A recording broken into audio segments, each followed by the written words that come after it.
Hello everyone and welcome back to TowerGate. It is Sunday, day 285, December the 17th, 2017. Thank you so much for tuning in. Welcome to the Sunday evening weekend edition. Well, quite a day today of things to talk about.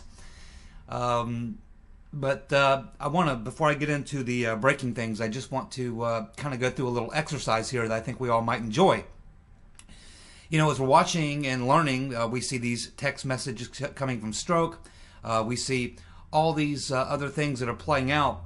It almost makes you want to scratch your head and go, you know, how in the world could the deep state, meaning the DOJ, the FBI, the Obama administration, the CIA, the whole group of them, how could they have been so reckless and so careless and had taken so many risks in order to carry out this deep state coup?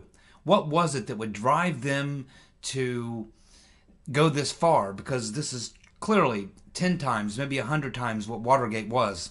And when this all shakes itself out, there will be, I would say, many high-level individuals going to jail.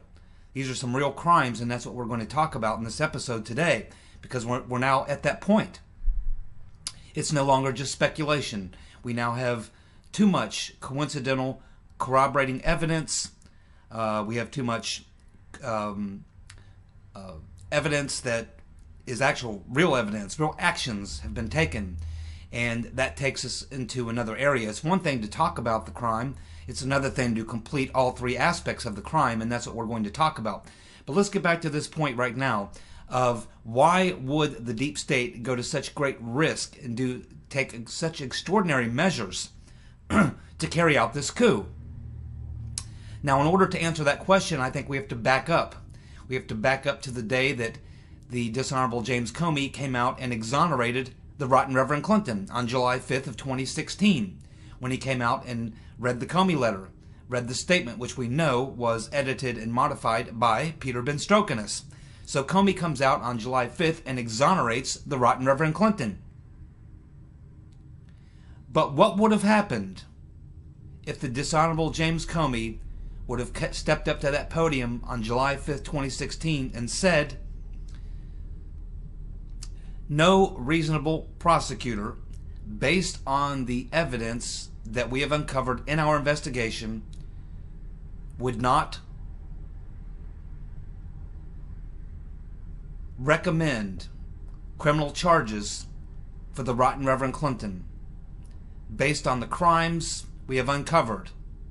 Those crimes would include obstruction of justice, destruction of evidence, mishandling classified information, violations of the Espionage Act, which would be moving over 2,000 pieces of classified information from a secure government network onto a private, unsecure, unencrypted network, including 22 SAP programs. We also have multiple cases of making false statements to the FBI and other charges associated with these. Based on all of this, I have to recommend to the Justice Department that charges be filed against the rotten Reverend Clinton in regards to the investigation that has taken place over the past few months. We will recommend that the Department of Justice convene a grand jury, indict the rotten Reverend Clinton and others as this case moves forward. Now, just imagine if that would have been James Comey's statement on July 5th, that he were going to recommend indictments and charges against the rotten Reverend Clinton for all of the things I just mentioned. And there's more. Imagine how this would have changed the course of history. Think of all the things that would have been set into place. Here we are, right at the heart of the general election with the rotten Reverend Clinton versus Donald Trump, and Comey comes out and says he recommends filing indictments and charges against the rotten Reverend and others involved in the crimes that he laid out. Think about the chaos that would have ensued. First of all, you would have had the reaction of the Right Reverend Clinton and the DNC. You would have had a complete meltdown at the DNC and the Right Reverend Clinton campaign. That would have been thrown into complete chaos, because now the DNC would be forced to replace the Right Reverend Clinton. And who would they replace her with? Well, some people might say Tim Kaine, but he's not a national politician. He would not give them any chance whatsoever of beating Trump. So they would probably have to turn to the only person who really could fill those shoes and has national recognition and who has served close to that level, and that would be Joe Biden. The DNC would have had to have turned to Joe Biden. And likely he would have lost to Trump too, just because of all the chaos and everything being associated and all the mud that would have been slung onto the Democratic Party and the Democrats in general because of all this. Now that would have also created a nasty situation between the DNC and the Reverend Rotten Clinton campaign, because the Rotten Reverend Clinton would not accept being knocked out of the nomination. She would say, I'm going to fight this in court and prove that I am innocent and that I will be exonerated. Therefore, I'm not giving up my position as a nominee. I'm going forward through the election and I'm going to win. And once I win, I'm going to be exonerated. That's what the Rotten Reverend Clinton would do. But the DNC would be in full-scale war with her saying, no, no, no, Reverend, you are going down. And you're going to take a lot of other people with you, but we're not going to let you take the entire Democratic Party down with you. We have to cut ties. You need to resign, and you need to allow us to replace you with someone else. And if you don't, we'll be forced to do that. So this would have set into motion a nasty battle between the Rotten Reverend Clinton and her campaign against her own DNC, which she was pretty much controlling at the time. It would throw the entire Democratic Party into complete chaos. And the implications of this would have lasting effects for election cycles to come. 2, 3, 4 election cycles. We saw this after the Watergate situation, where the Republicans took a beating in the 3 elections after that, just because of the carryover effect of this that left its stench on Republicans for several elections to come. And the Democrats would understand this. That's why they would want to cut Hillary loose. Now think about all those Rotten Reverend Clinton and Democrat supporters who would be in the streets protesting, screaming and hollering, probably engaging in violence, could lead to civil unrest, could lead to all sorts of problems as a result of Comey coming out and saying, yeah, the Rotten Reverend Clinton is going to be indicted and charged. You would also have the Bernie Sanders people coming into play. They would assume that since the Rotten Reverend Clinton is knocked out, then that would be clearing the path for Bernie. But unfortunately, the DNC would not be any way, shape, or form going to get behind Bernie Sanders. So that's why they would move to bring in Biden, probably Biden, which would drive the Bernie Sanders supporters insane, because they would think they're really getting screwed. Here the Rotten Reverend Clinton is forced out because of the indictments now being leveled against her, which in their mind means that Bernie should be the man. But here the DNC would go against Bernie, and they would try to replace the Reverend with Biden, and this would drive the Bernie Sanders supporters nuts, and they too would be out in the streets. They too would be raising all kinds of hell. And so now you would have this internal, literally an internal street fight going on between Sanders supporters and former Rotten Reverend Clinton supporters. You would have absolute chaos. Absolute chaos. That's what would have ensued had Comey come out and stated, rather than exonerating, coming out and stating he was going to recommend indictments and charges for the Rotten Reverend Clinton and others involved in the criminal conspiracy. Think about what would have happened. Can you imagine the chaos that would have ensued and how that election would have been turned on its head? It would have been epic. It would have been an event of biblical political proportion. It would be an event that would never be forgotten in American history, because it would be a first that a presidential candidate, just weeks before the vote, would be taken down by indictments for crimes, especially because it will be the first woman who had a real shot of winning the presidency. It would be the Right Reverend Clinton, a very powerful figure in American politics. And imagine the deep state's problems. Here they would be looking at, if the Right Reverend Clinton's gone, they're looking at, that means we either get Trump or Bernie. The deep state despises both Trump and Bernie. Who would the deep state try to go along with? Trump or Bernie? My guess is neither. They would do something else. And the something else that they would do is that they would rig the game to make sure that the Right Reverend Clinton is not indicted and that she slips off the hook. And then as an insurance policy, they would come up with a plan to take down Trump. And believe me, they had a plan to take down Bernie if he got close to challenging the Right Reverend. I'm sure of that. But this is what all would have played out.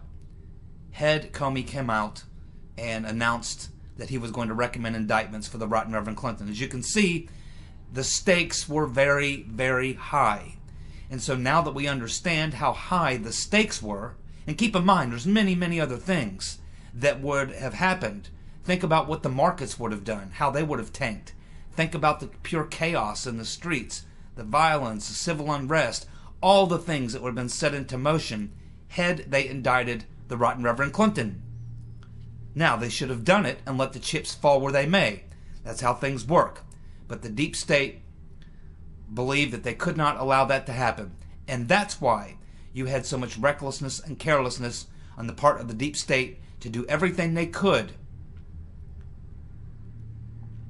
to rescue the Right Reverend Clinton from her criminal liability and to destroy President Trump. This explains it. When you think about what could have happened, that explains why they took so many risks, why they were so careless.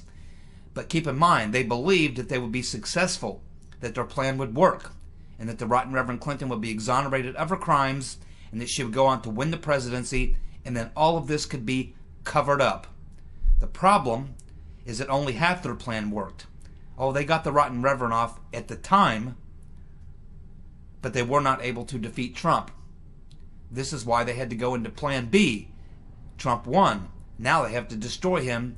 They have to bring in somebody to cover up the crime. That was Robert Mueller. And that's where we stand today. Now the Right Reverend Clinton is going to be charged with crimes regarding her emails, certainly. Possibly even things associated with Uranium-1. Possibly other crimes. There's a lot to look at here, and we still don't know the full participation that the Right Reverend had in the dossier, other than paying for it. But she may have been a lot more involved than we know at this point. And that will come out. So, when we look at the consequences of what could have happened had the dishonorable James Comey done the right thing and recommended charges, you would have had mass chaos in the streets and everything else that goes on with it. And that's why they took such great risks and were so careless and made so many mistakes. And that's how we got to where we are today. And that's why they're freaking out and doing everything they can to try to save themselves, but it's not going to work. Public opinion has now turned against them, and I'll have the numbers for that poll shortly. So there you go. It's an interesting thing to speculate on, isn't it? What would have happened if Comey, instead of exonerating, would have indicted the Right Reverend Clinton? It really explains how we got here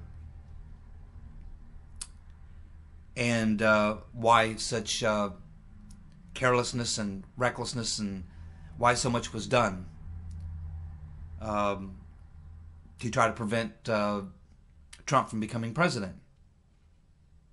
and to protect Hillary from being charged, indicted, or what have you, prosecuted. It's quite a thing to wrap your mind around when you sit around and think about it. So let that spin around in your head, my friends. Think about this is just coming out of my head, but you all have your own ideas. A lot of smart people that subscribe to this channel. Let that work its way around in your mind for just a few minutes. Get onto that concept in your mind just for a few minutes and think about it. What would have been the consequences of an indictment of the rotten Reverend Clinton instead of an exoneration? I've laid out a few things that I think would have happened.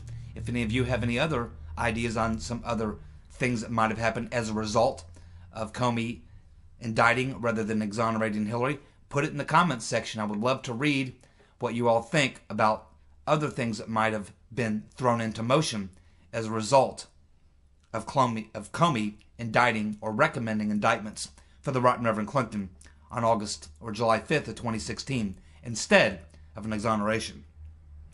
Let's take a look at another thing. Here's a question for you. Did the rotten Reverend Clinton and Andy McCabe cut a deal?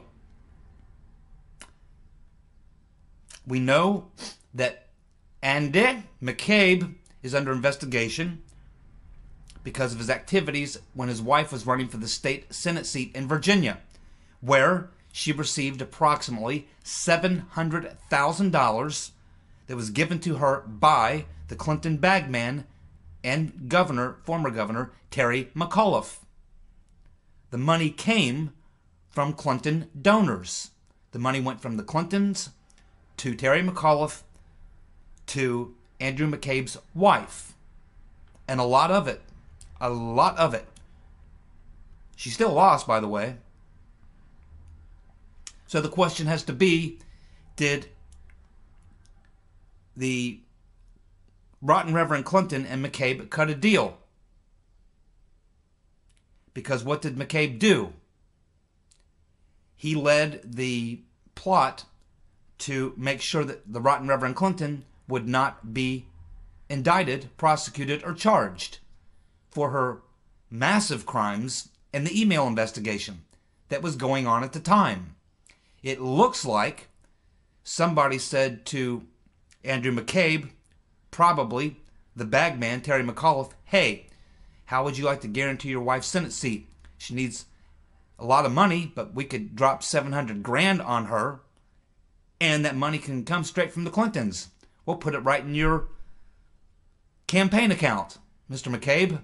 All you have to do is on your end make sure that the Clinton email investigation ends the way that the rotten Reverend Clinton would like it to, which is that she be exonerated from any crimes. If she is exonerated from any crimes, your wife could enjoy a $700,000 payday. It certainly looks that way to me. The rotten Reverend Clinton is let off the hook despite the fact that she's guilty as hell. McCabe is the one who runs that program with his good friend Peter Benstrokinus. Then McCabe's wife gets $700,000 from the bagman, Terry McAuliffe, money that came from Clinton donors. It looks like, essentially, Clinton paid off McCabe to fix that little investigation for her, and in return, his wife got the $700,000 large. What does it look like to you?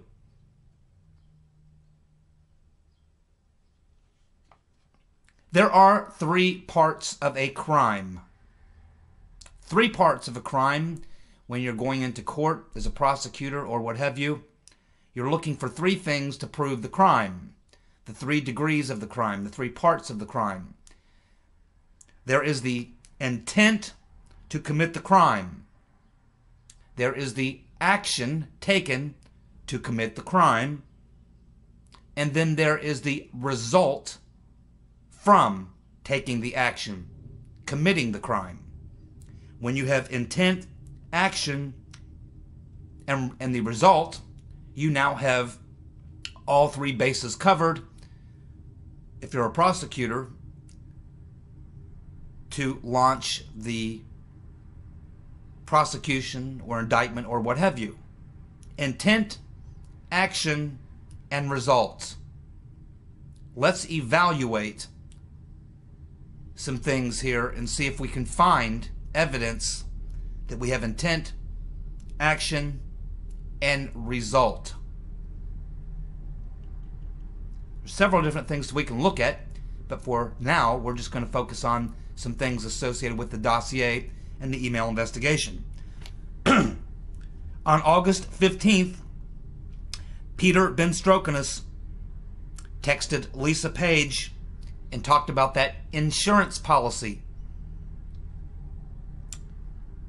They were talking about a meeting that they had in the office of Andy McCabe, Lisa Page, Peter Benstrokinus, and we don't know who else. I'm sure that question will be asked if anyone else was in the room at that time besides those three. But we know for sure those three because that's what Peter Benstrokinus and Lisa Page are talking about on August 15th, that insurance policy.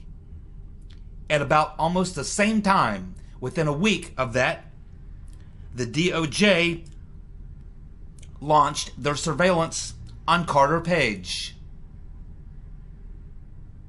At about that same time, we learned from CIA director that he had met with the FBI and had given them intel.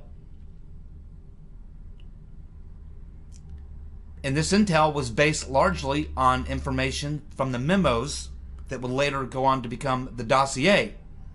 These memos that were coming, and this intel that was coming from Christopher Steele. This happened at about the exact same time, according to John Brennan. So here we have on August the 15th of 2016, Benstrokinus and his girlfriend talking about the insurance policy. At the exact same time, within a week or so of that, we have the surveillance being launched on Carter Page. We have the CIA at that exact same time briefing the FBI on this Trump-Russia collusion information, which largely came from the memos that make up the dossier. At the exact same time, we began to experience massive leaks coming from the intel community. Lots of leaks.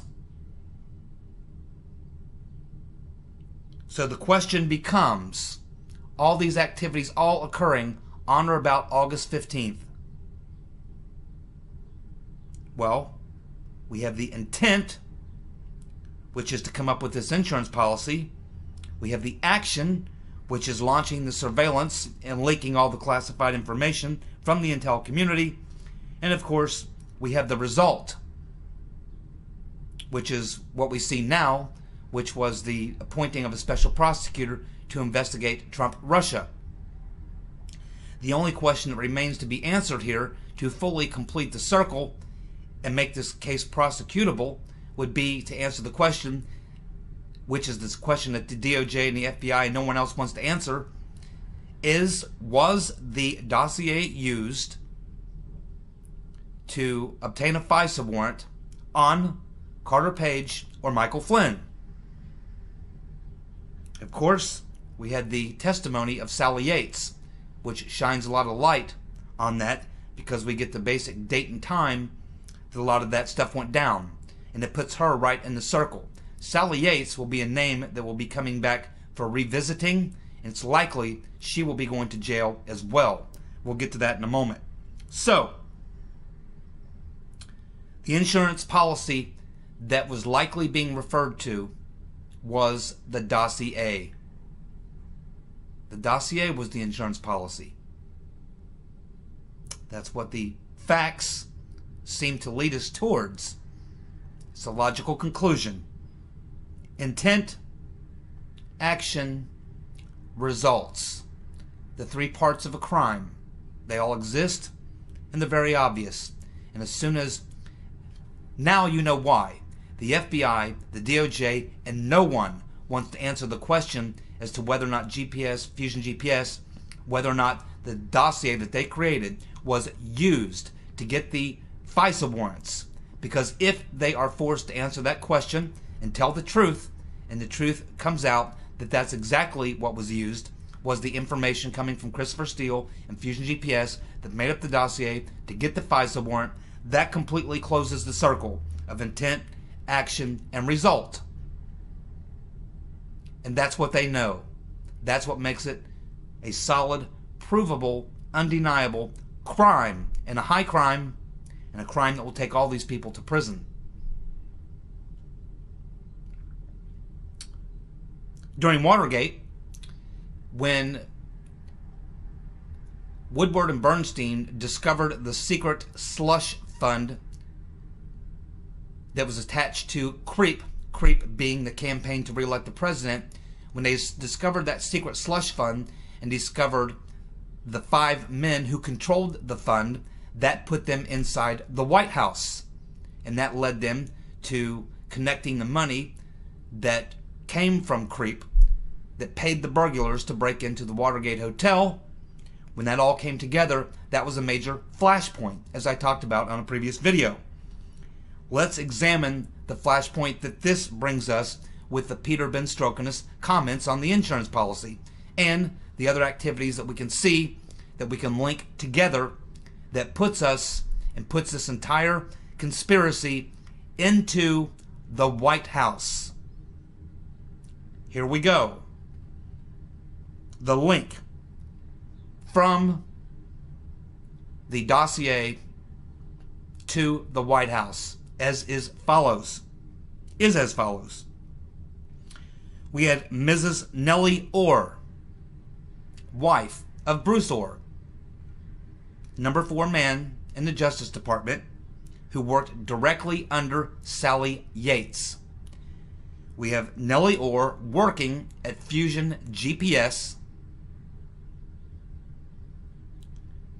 connected to her husband Bruce Orr, working directly under Sally Yates.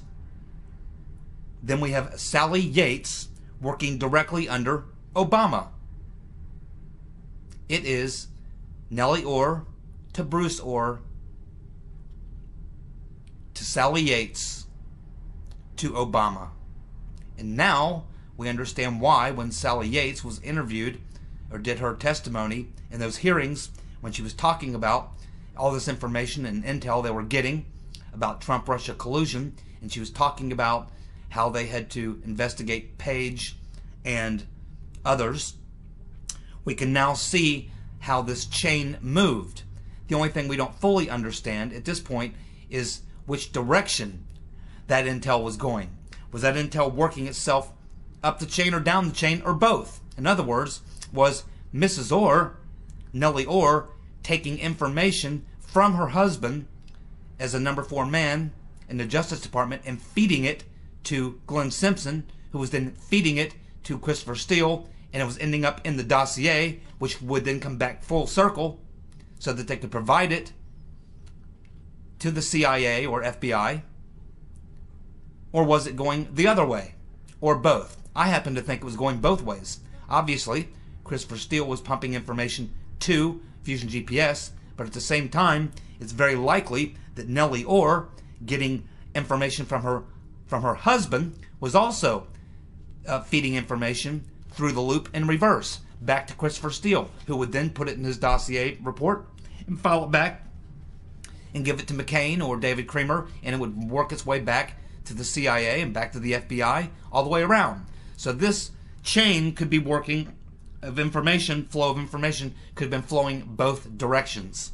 And this puts you in a direct link into the White House. This ties you to the White House. Nellie Orr, working at Fusion GPS, to her husband, Bruce Orr, from Bruce Orr directly to his boss, Sally Yates, and from Sally Yates to Obama. There is the chain of evidence, the chain of action that puts you in the White House.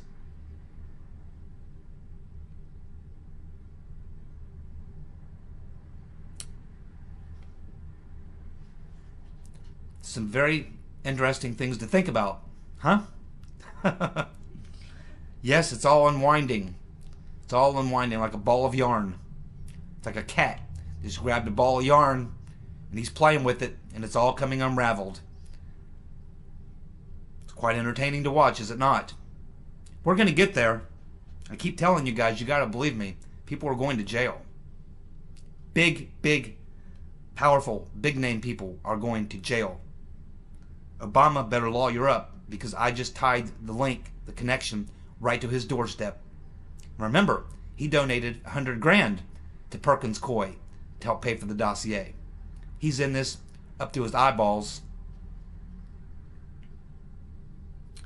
The Associated Press, the AP, has successfully won their case against the FBI, a case that's been going on for a couple years. And what case am I talking about? Well, the Associated Press sued the FBI for impersonating a reporter. The FBI, during the course of one of their investigations, this was an investigation of the first New York bombing, not the most recent one where the guy blew himself up with a pipe bomb, but the previous one that happened a few months earlier. The FBI, as part of their investigation, impersonated an AP, Associated Press, reporter. And the Associated Press found out about it, and they weren't very happy, and so they filed charges, they went to court, and they have now won that lawsuit. The FBI, guilty of impersonating an AP reporter. Finally, why won't anyone in the Department of Justice, the FBI, answer the question if they paid Steele or anyone else for the dossier, or if the dossier was used to get the FISA warrant? What is it that after 7 months of asking this question, of requesting documents by the Judiciary Committee, by the House Intel Committee, by the House Oversight Committee, by the Senate Intelligence Committee, why have none of these committees been able to get the answer to those questions? Why, when they call Christopher Wray or Rod Rodenstein, why will they not answer the question whether or not the DOJ or the FBI used the dossier to get a FISA warrant to launch the surveillance on Trump and his team members? Why will they not answer that question? Why are they trying and fighting so hard not to have to answer that question or present evidence that answers that question? It's very, very simple, my friends. When James Comey gave his testimony to Congress, and he was talking about the dossier, and he was questioned about it and asked a similar type of question, he stated that the dossier was salacious and unverified. It was James Comey who testified right there that the dossier was salacious and unverified. And because he has now set that precedent that the dossier was salacious and unverified, he has made it impossible for the DOJ or the FBI to use or have to admit that they used that salacious, unverified document in order to launch their investigation and their surveillance. James Comey, who will later be used as the scapegoat, you can bet on that. I said that many, many months ago. Comey is going to be the guy they're going to try to scapegoat for all of this. And he knows this. But there you go. That is the reason why they cannot come out and admit it. Because if James Comey wouldn't have said that, they could come out and try to make the argument that BuzzFeed is making in court. That, hey, a lot of the stuff in the dossier is true. Unfortunately, James Comey sealed their fate when he came out in those hearings and said that the document was salacious and unverified. Now they cannot use the dossier to cover their ass. Because of James Comey. He sealed their fate. That's why they can't answer that question. But the question will be answered. Keep watching. I'll be back tomorrow with more TowerGate. Thank you so much for tuning in. Goodbye.